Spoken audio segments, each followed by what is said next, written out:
evening. I'd like to welcome you to the Legislative Committee meeting and public hearing as advertised for the live music this evening. It's 7 o'clock. We have a quorum. We'll start by having the clerk read out the public hearing for us. Thanks, John. Okay. This notice of the public hearing notice is hereby given that the City of Middletown Legislative Committee will hold a public hearing on Tuesday, May 16th at 7 p.m. in the Common Council Chamber, second floor, to hear any and all persons wishing to be heard on the proposed change to the City of Middletown Code to allow live music only within permitted outdoor cafes. Any and all persons wishing to be heard will be given the opportunity to speak either or for and against the proposed city code change. A draft copy of the proposed resolution to change the city code is available in the office of the Common Council Clerk, City Hall, 16 James Street, Room 12, or on the city website. This was published in the Times Herald Record on May 9th and May 10th, and also on the city website.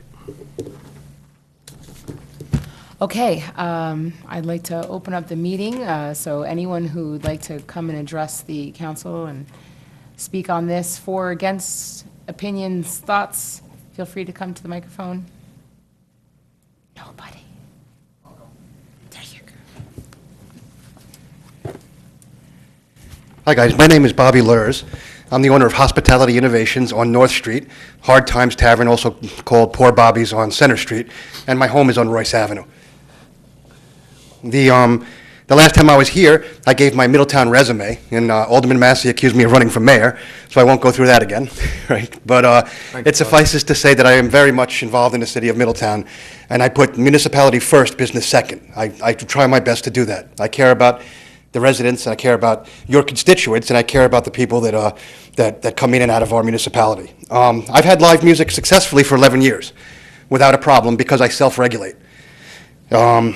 I limit myself to Friday nights only, 4 months out of the year, from 6 to 10 or from 7 to 11. I have a decibel meter, and I walk around monitoring my own sound level.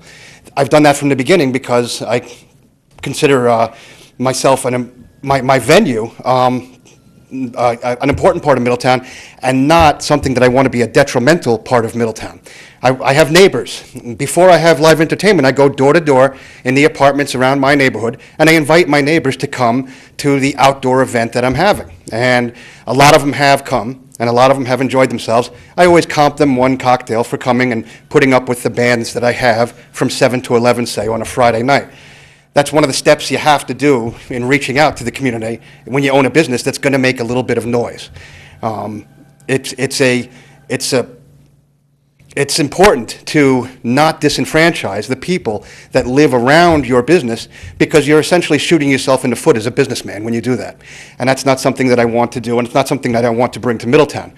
As far as I know, and Chief isn't here, but I don't remember ever having a bona fide noise or sound complaint about a band on my patio in my 11 years. I don't remember it being reported. I'm not sure if something, I can't foil that much at a time, but I don't remember it ever happening, okay? So that means that something was done right at my venue, and I do have residential people around my facility. So I think my strategy was successful. Most, if not all, of my outdoor concerts have been for charity. A large portion of each have gone to various charities, and I try to incorporate something benevolent into each of the events that we've held out there. I'm usually home and in bed by 11 o'clock, or in my patio smoking a cigar. So all my typical common customers are doing the same thing. We like to get out of there between 10 and 11 and go home, and then it transitions to the younger adults that come in, and we never have bands, really. I don't remember a band after midnight, 1 or 2 occasions, and that was inside. You know, I shut the outside down at a very reasonable hour, even for patrons. I shut the outside down. I think that my place aside, my venue aside, my little business aside, I think it's important overall for this, I don't know if it's called a resolution or a change, but the changing or upgrading or modifying our existing Middletown law to allow outdoor live entertainment could only benefit the community and the businesses, because we're trying to bring people in, while at the same time not trying to create an Austin or a Saratoga. I think that a couple cities let this get away from them, And once the snowball starts rolling downhill, it takes a lot to stop it. So this is all a good thing that's happening here, to rope it in and get our claws into this potential monster before it becomes bad. So this is all good. I think it would be good for the community to allow it. I haven't read the final draft. I should have made it up here. But if it was going along the way I think it was going, it's going to be something basically where it's venue by venue by venue, conditional, revocable, and renewable each year. I think that's what it was. I'm very close, okay? That's a good idea. Because if Operation A are goofballs and abuse it, they will reap the punishment. And if Operation B tries to really do the right thing, they won't be punished. Having a global policy that affects all good and all bad isn't really fair. So I think that we should adopt this new resolution, if that's the proper wording of it, and allow it to happen. I'm not sure if the sunset clause was built into it. Does anyone? It was. So it's extra safe now. If it doesn't work out, I think it just goes away. So I don't think it would hurt at all. I know fellow bar owners are here, tavern owners are here with me right now. I know they agree, but just as important, if not more important than us, are the people that live and work through and out and in the city and have to get sleep at night. So I hope that you guys take both sides into consideration and give this resolution the nod. Thank you. Anyone else like to come up, please? Thank you. Hi, everybody. My name is Josie Longstreet. I represent the Switch Inn. I would like to say that we look forward to moving forward with the recommendations of the City Council. We hope you approve live music, and we can't wait to work with you. Thank you.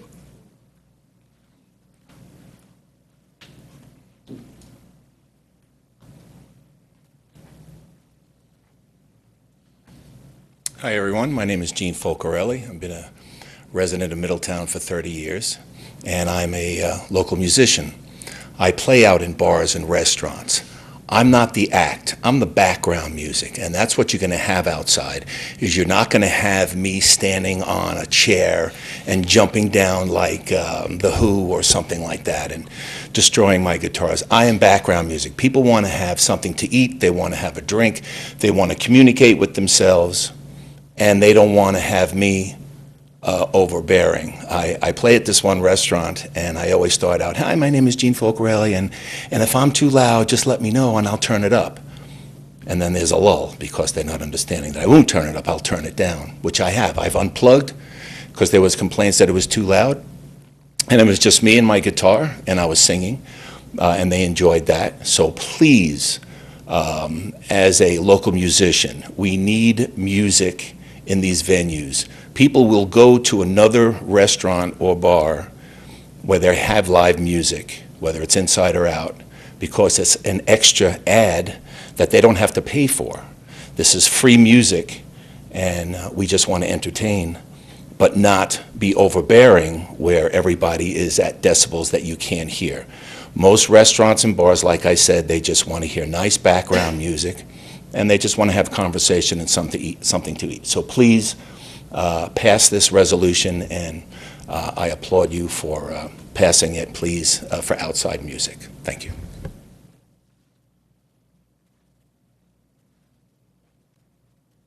Would anyone else from the public like to address the council regarding the proposed legislation? Nobody else? Anyone from the council? Yes. Yes. Since the mayor had asked Jerry and I to put this draft together, I went up to, and Bobby, I'm sorry that you mentioned Saratoga. I went up to Saratoga. I also met with our corporation council. While I was up in Saratoga, I met with the code enforcement officer, because up there, the enforcement of their law is held by the police department and code. So I met with the code enforcement officers that actually enforce this law. I met with the attorneys, met with the mayor, and I met with the chief of police. All of them are in favor. In fact, their decibel level happens to be 90. And the chief said, if I were you, I would probably put 100 And then what he did is demonstrate what 80, 90, and 100 decibels were. So I did put 100, and I see that some other suggestions were made in the final draft. I think Rich has it down to 85. I would ask that a 90, is it 90? That it would be at least 90, if not moved up to 100. But let me tell you, here's what they do. There is a meter, and they showed me the meter. It's $300 to $400. The police department has one, and code enforcement. Now, down here, we're not asking code enforcement to do it, only the police department. He also told me, the chief, he said, most of the venues that actually have outdoor music have their own meter. And what they do is they walk the perimeter of their property when they have the music with their own meter, because that's exactly what our cops do. They walk the perimeter with the meter. We've had no problems. Normally what happens, if it seems to be a little high, we'll just mention something and they'll go turn it down. We have provisions in this law of what penalties should be. But I was actually surprised that not only code enforcement, the attorney, but also the chief of police, he said there's no problem. They have not seen any problem. At one time there was.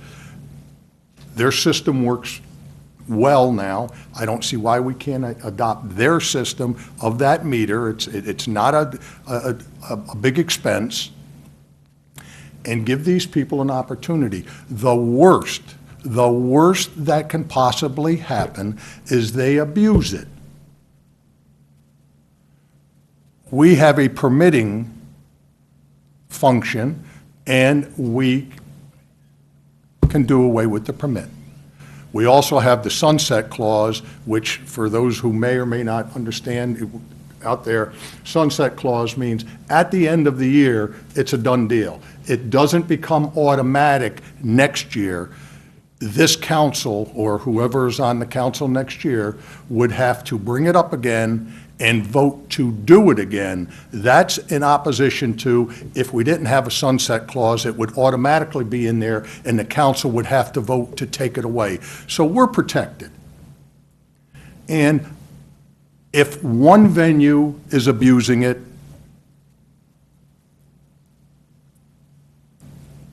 there are steps. They're not going to go that far, but if in the eventuality, we could actually pull their permit. I think that's probably step 3 or 4, but there are some significant fines. I hope that you people will give them an opportunity. Let's give it a try and see what happens. Like I say, in mine, I had till October 15th, 12 noon to 10 p.m., Thursday, Friday, Saturday, and Sunday only. So, as I say, I'm just hoping that you will at least give the businesses an opportunity to see if this will work. I truly believe it'll work, and I think it'll be good for the entire city. It'll bring more people into the city, and that's what we want. Thank you very much. Jerry?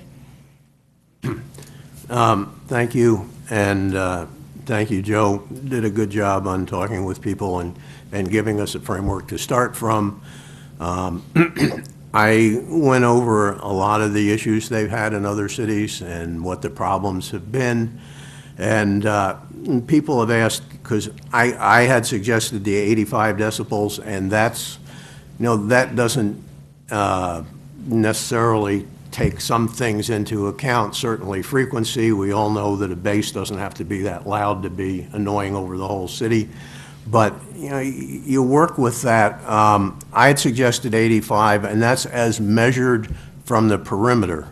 There were a couple changes we made. We made sure that this was for outdoor cafes only, because the prohibition is sidewalk cafes and outdoor cafes. Well, we couldn't figure out a way to allow this at a sidewalk cafe. You can't really have live music comfortably. So to start, we're doing outdoor cafes, and then as a suggestion, I mean, this is our zoning map as it is now, and we're redoing the zoning, The white outline area is the bid district, and with a little addition over here to allow some of the area on East Main Street and cutting it off here so it doesn't go below Fulton Street and, get close to the apartments or that area. I had asked that we exclude any residential zone, but actually, the provision allowing live cafes automatically excludes residential loans. So I think this is pretty good as a start. That we'll have it as like a downtown entertainment district and see how it works. And then we can look, if it works really well, we can look at other areas of the city. I came up with 85 decibels because that's generally the noise level that's pointed out as people being able to tolerate. And actually, on the chart at 85 decibels, you can be exposed for 8 hours out of a 24-hour day without any damage, without any hearing loss, without any long-term damage. So 90 is probably more realistic for, I know they've had problems in places like Austin with some people saying, the guitars are louder than 85. Well, what's going to be the key, like Mr. Lurs says, is being a good neighbor. There are a lot of ways you can point the speakers. There are a lot of ways you can control the sound and confine the sound. And I don't know what decibel readings you were getting walking around your venue, but the 90 from the perimeter of the cafe property should be sufficient that it doesn't overwhelm. And where we've had problems with noise in Middletown is where it's just been too damn loud. And we see this at some city events. We certainly see it at, some concerts where it's so loud that you can't talk to the person next to you. And I always complain about that. Usually, if it's just a concert, that's one thing. But if it's a place where you're visiting with people, and particularly on a venue like Night Out or the Benefit for the Dog Park or something, if the music's so loud that you can't talk to somebody, you're defeating the purpose of the event, because that's not what it's for. So this also, I was impressed reading the survey, and I think I mentioned this before, it wasn't just about bringing people in the businesses. I mean, that's a good thing for Middletown and their business, but it was also Middletown people who wanted to be able to go and listen to music, because they know we have a lot of talented local musicians and they don't have many places they can play. So we're hoping that that will become part of this. And we did limit the hours. Bobby, as you saw, we limited it to 10 p.m. because, sometimes there's an encore, it can run a little over. And, for Thursday, Friday, and Saturday from noon to 10 p.m. so that people who want to get to sleep earlier can. And on Sunday from 1 to 9, because going into Monday, chance for after Sunday morning events and when churches get out and things like that. And just you starting an hour later and then stopping an hour sooner because it's Sunday night and you kind of want to have a chance for people. If the music bothers them, we did receive a letter from Southeast Towers, and they hear the music. You're going to read the letter, okay? I don't think this is going to be a problem that they really can't deal with. So I'm hoping that we've taken many things into consideration and tried to make something workable.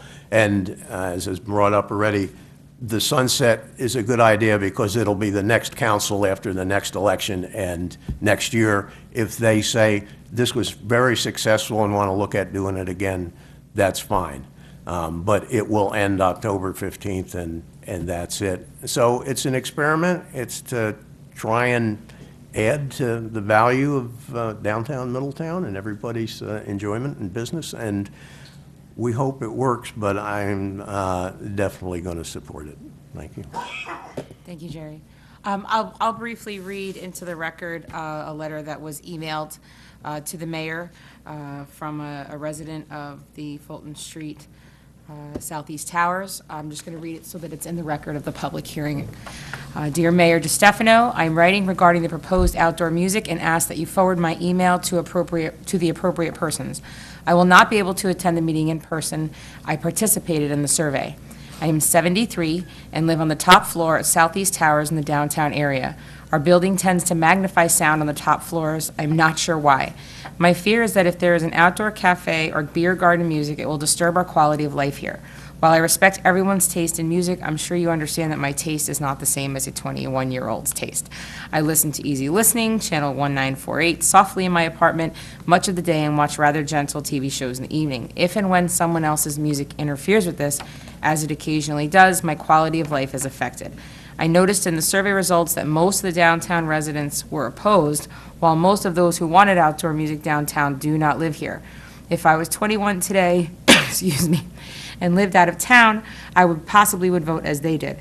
But as a senior, I know the importance of respecting the quiet enjoyment of every resident's living space. I am asking, therefore, that the council do not approve this plan. Thank you, Catherine Parker, Fulton Street, Apartment 9, Middletown. I just wanted to have that be a part of the record. Chief, you just got here a few minutes ago, but I wanted to give you an opportunity to come up and speak if you'd like to lend your opinions, just so that we can have them. I think for those that were here at the last meeting, and I remember you were ill at the time, I voiced my concerns that I had in reference to you passing the law. I'm in no way attempting to get in the way of what you feel is right. My concerns were just that the law, as written, is able to be properly enforced. With the right language, the right ways that we would take the permit, and I do endorse the sunset clause, so you're putting everyone on fair notice that this may not be around. There were some concerns from the group I remember at the last meeting is about the investment that they would make. I think the sunset clause endorses the fact that they might not want to make such a large investment until they know that the council is going to continue the law as it is written now. I did look at some meters, and I found that they're relatively inexpensive. I'm going to have Corporation Counsel just take a look at them to make sure that they could be used properly in a court setting if we have to go that far. So other than that, those were the concerns I expressed and that I had. Okay, thank you, Chief. I'll turn it back to the members of the council if they'd like to speak on. Yes? Unless someone else, oh, I'm going. No, if you had another thought, then just go ahead. Well,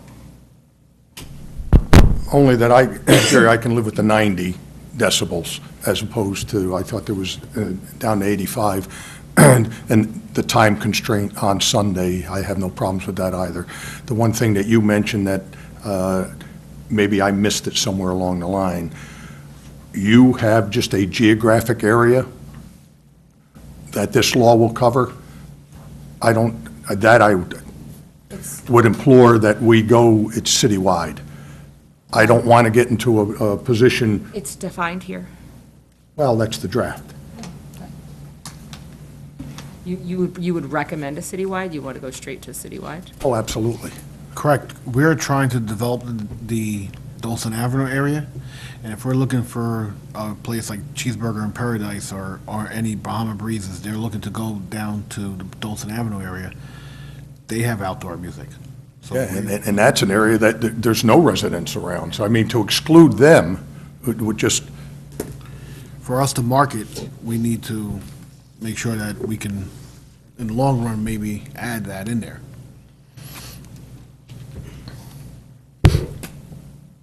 Rich, can you join us for a moment? I'm trying to think off the top of my head.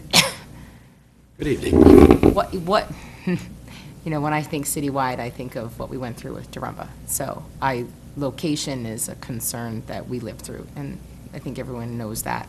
But I'm trying to understand it, like, if we let this go, if you open this to citywide, are there areas where we could have something like that happen again? Like, I don't, off the top of my head, know. I mean, obviously. Well, keep in mind a couple of things. Number one, all I do is give advice, but because you get paid the big bucks, you make the It's just that it's policy. written in, and I'm wondering if we wrote it in because there were certain. Well, I wrote it in this way, based on input. Remember, I took some suggestions from Alderman Kleiner, Alderman Massey, and from you, Alderwoman Ramkissoon, and tried to synthesize it into something that made sense. And what I had heard along the line was that most people were focusing on the downtown area, but we also wanted to extend it, which is why it's defined in this way, going to the west side of Railroad Avenue, because there are, areas such as the Switch Inn that we wanted to include within this legislation.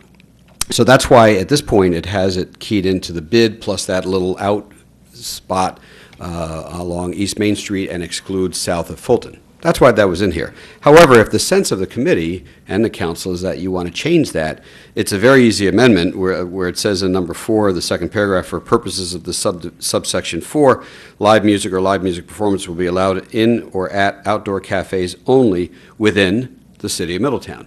Now, keep in mind, we're restricting it to outdoor cafes.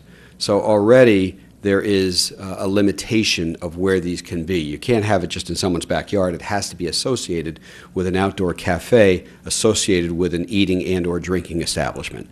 So if that gives you some comfort on that.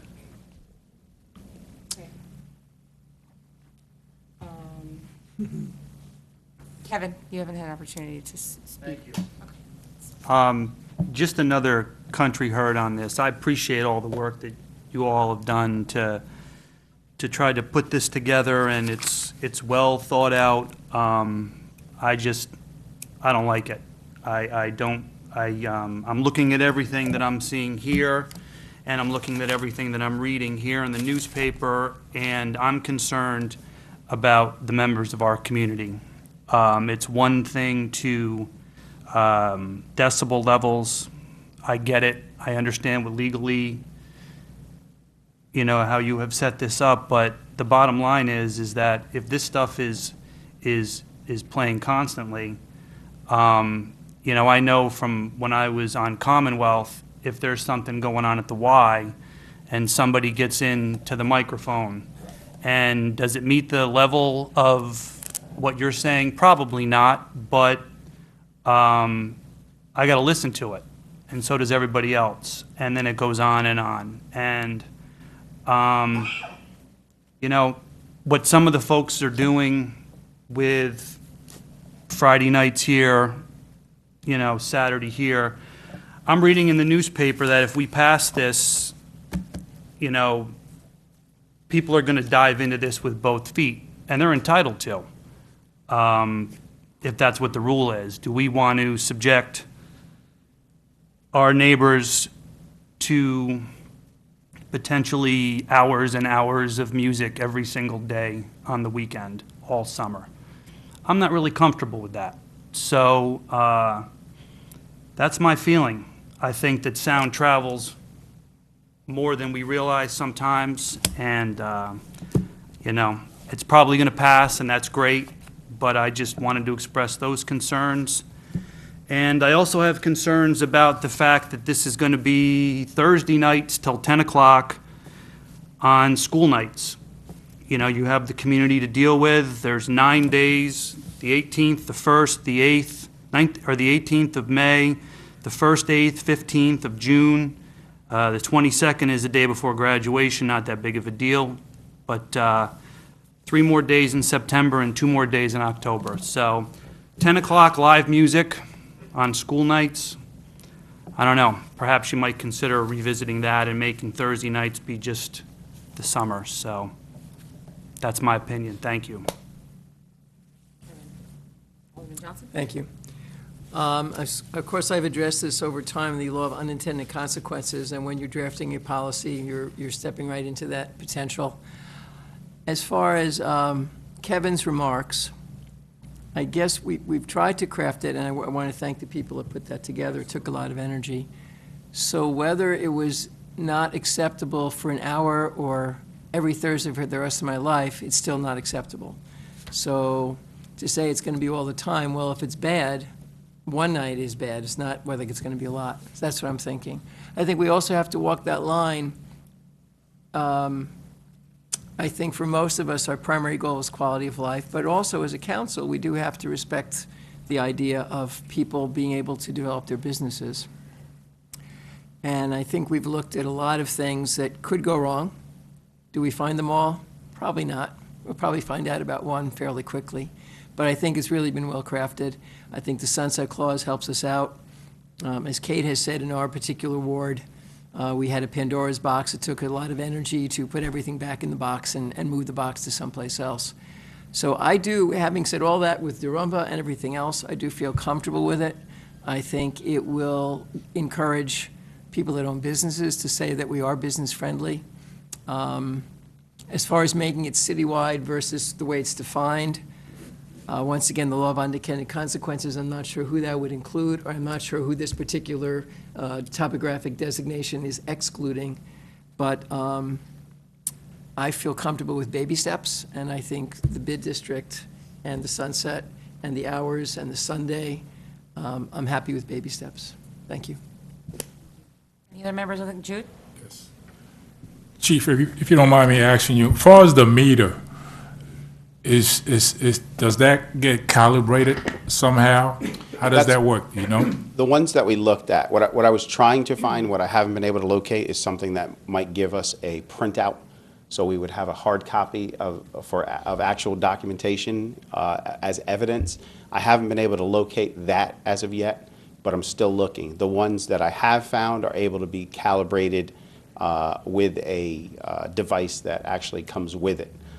So let's say I'm not able to find something that gives a printout. I would do some type of documentation that I would have the officer do to certify that they tested the meter before they made any readings at any location to verify that it was working properly.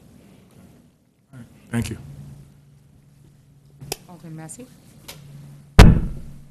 You convinced me, Paul. Whoa, lock it down. Well, only because I don't particularly, Kevin, I'm not sure what you were expecting if this passes, that people are going to run to Middletown to open up a business. I don't, I've opened up businesses and it's not easy to do. I can live with what you want to do, constrain this, because nobody is going to come in from today until the end of this particular sunset and probably open up another business, even if it's outside the area that we're allowing. So I have no problems. This would be a great test case. If it doesn't work, shame on those people out there that have the businesses. We gave them an opportunity, they lost it. If it works, then next year, whoever's on the council, if they want to do it again, I'm assuming they will, and if at that point they say, hey, let's include, because let's face it, where's a better area than down by Playtogs, for crying out loud? I mean, to exclude them seems a little silly, but I understand it. And I don't think that anyone's going to go open up a business right now. So I would like, I'll live with that. And let's see what happens. Give it a try.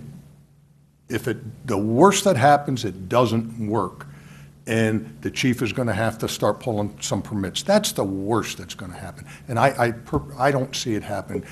The three businesses that are going to use this are in this room right now. I know all three.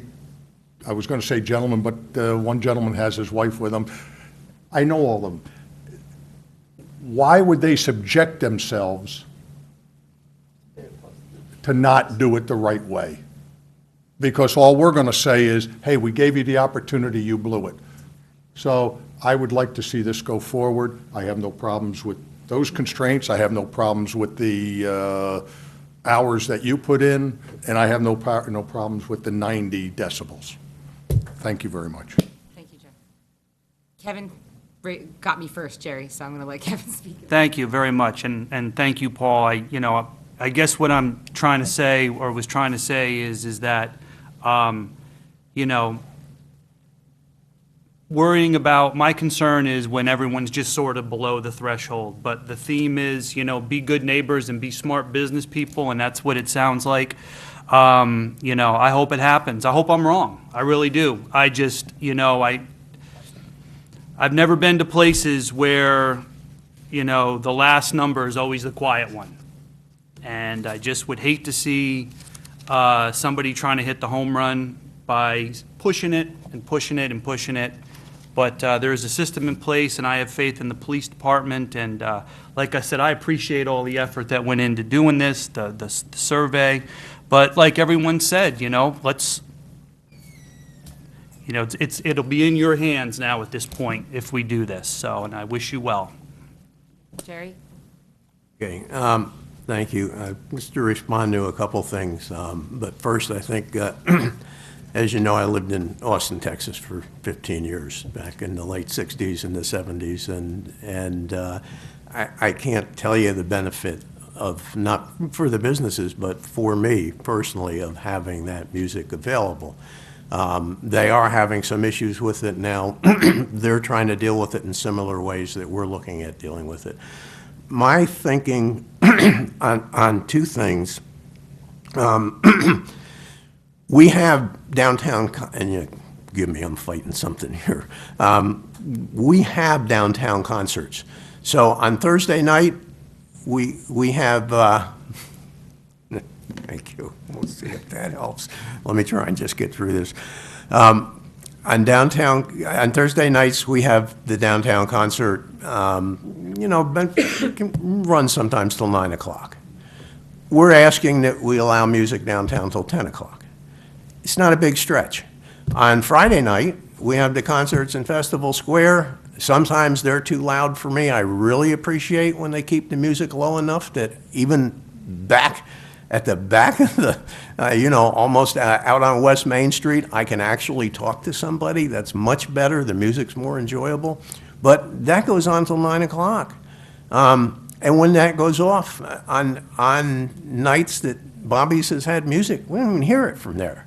So we're just asking that on a Friday night, you allow music downtown till 10 o'clock and a couple other venues. On Saturday night, I think 10 o'clock is perfectly reasonable. On Sunday night, we're asking to stop it at 9. The feeling for downtown, because we're doing downtown revitalization and trying to bring people downtown, was you can look at the downtown area. We are redoing the zoning. We don't know what it'll be, but there's very little residential, in terms of just residential that comes into the bid district. There is mixed-use residential, and so we know we have people living downtown, and we're trying to encourage that, but that's why keeping the level down, keeping the hours down, not letting it be all week long, it seems, and you know what? If it's great and we like it, and someone has some proposals for Dulcin or some other, we can amend this in July. There's nothing that says we can't if we think this is a terrific idea and we want to do that. This is just, as we said, the baby step first as an experiment to hope it's really going to work and that people will police themselves and understand. And the main thing is keep the volume down. If you do, you're not going to have any problems. And the music's really great at a moderate level. So, thank you. Okay. I'm going to say a few words if that's okay. Kermit, I just want to speak to it. Paul and I have a particularly unique situation. We had a bar in a very residential area, kind of a fish out of water where it was. They were not good neighbors. They were very, very bad neighbors. And I really feel for what the people who lived there went through. So having survived that, we look at it a lot through the lens of the residents.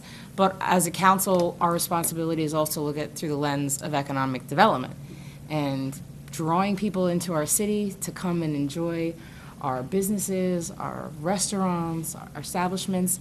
This is also our responsibility. And I feel that we've taken a very no-risk stance with this as a start. I do not think that we really have anything to lose.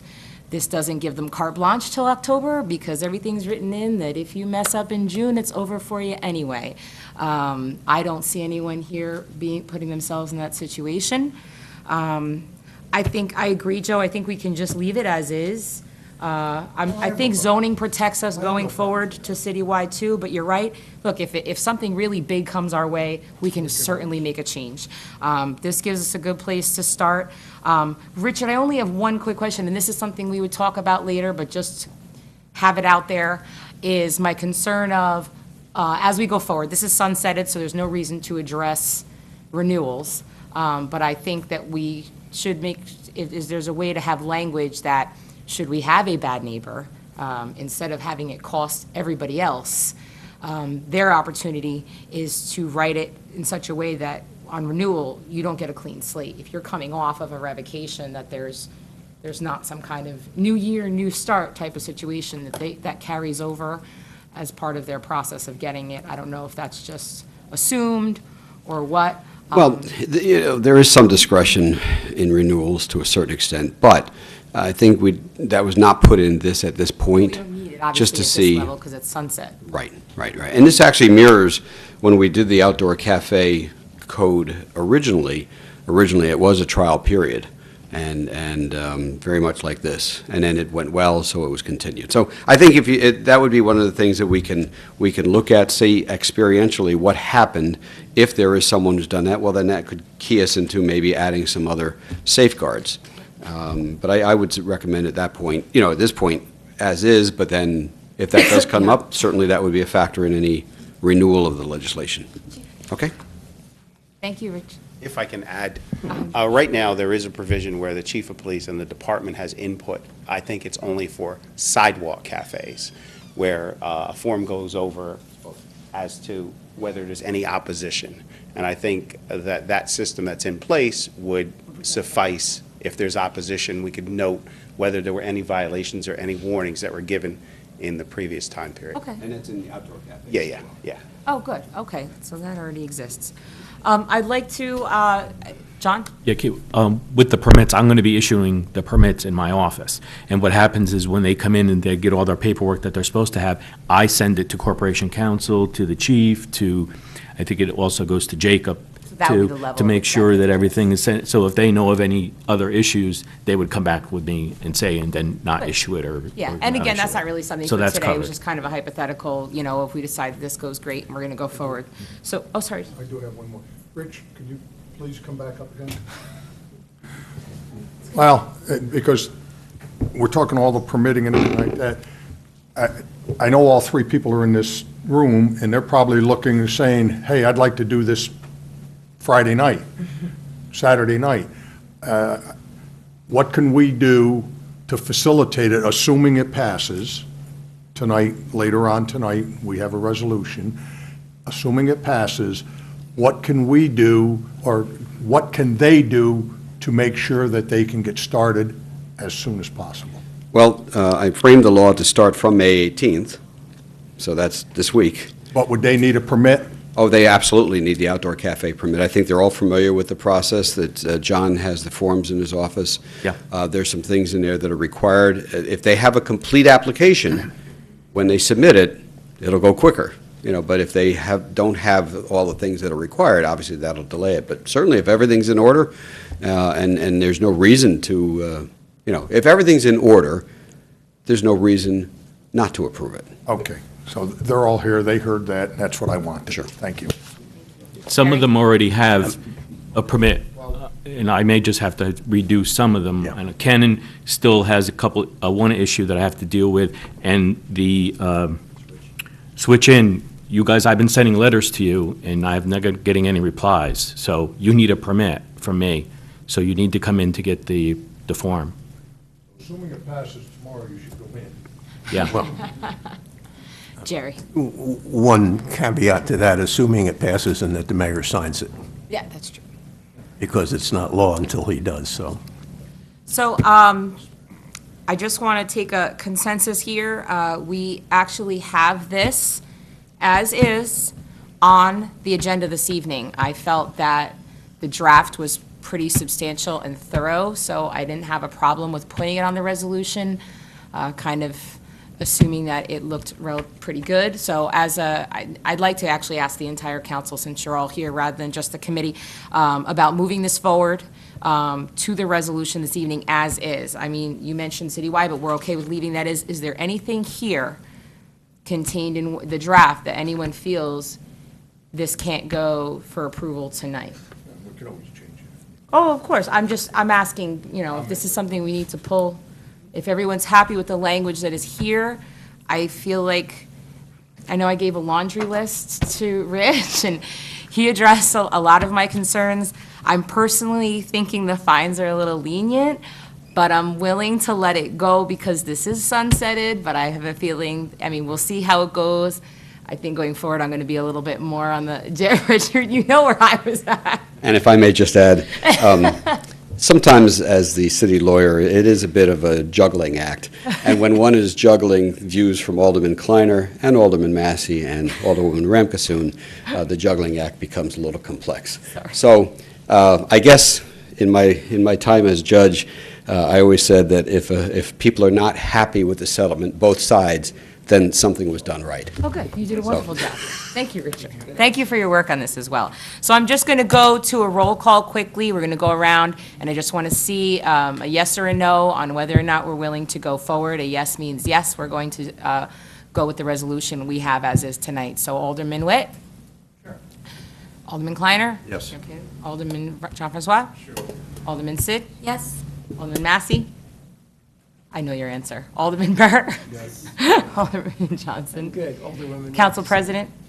Okay. We're all in agreement. We're going to, unless anyone else has any last thoughts to add, anyone from the public or the council, we're going to close the public hearing. Can I get a motion to close it? Alderman Massey, second? Second from Alderman Burr. All in favor? Aye. Aye. Just one last thing that's way off topic. SUNY Orange is doing their Look at the Heavens tonight. As long as it's a clear sky, that's at 8 o'clock in the Rowley Building. If you're home, you can watch the endless repeats of the council meeting, but tonight you could go up to SUNY Orange to the Rowley Building and they have huge telescopes, so it'd be a great night. Oh, that's all. cool. Thank you, Alderman Kleiner. That being said, we will move to vote on this resolution this evening. I thank everyone for coming out tonight. I will close the Legislative Committee meeting at 7:49.